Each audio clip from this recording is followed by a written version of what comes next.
सोनिया गांधी के दामाद और प्रियंका वाड्रा के पति रॉबर्ट वाड्रा को हरियाणा की खट्टर सरकार ने तगड़ा झटका दे दिया है।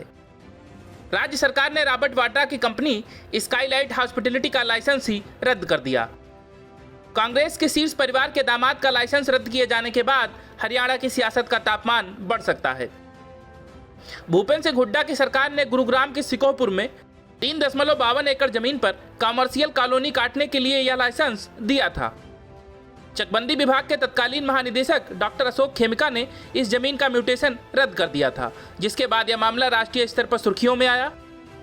हरियाणा की भाजपा सरकार 2014 में सत्ता में आई थी। तब भाजपा ने हुड्डा सरकार द्वारा दिए गए इस लाइसेंस पर खूब राजनीति की और कांग्रेस की घेराबंदी की थी।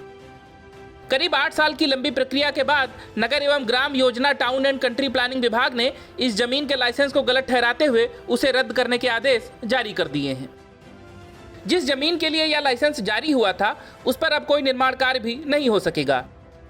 इस जमीन का लाइसेंस नवीनीकरण कराने के लिए डीएलएफ ने हरियाणा सरकार के पास आवेदन कर रखा था।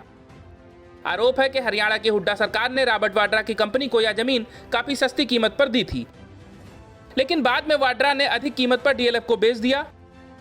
पूरे मामले की जांच कराने के लिए हरियाणा सरकार ने जस्टिस एसएन ढींगरा की अध्यक्षता में एक आयोग का गठन किया था। इस आयोग की रिपोर्ट भी काफी दिनों तक सरकार के पास पड़ी रही। हालांकि यह रिपोर्ट कभी सार्वजनिक नहीं हुई, लेकिन छन कर रिपोर्ट के खास बिंदु बाहर आते रहे।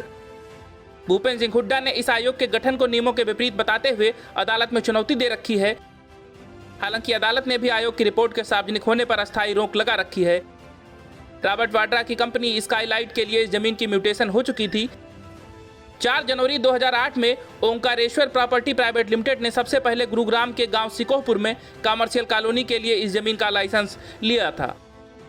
बाद में यह जमीन वाड्रा की कंपनी स्काईलाइट को बेच दी गई। Bureau report, news of India.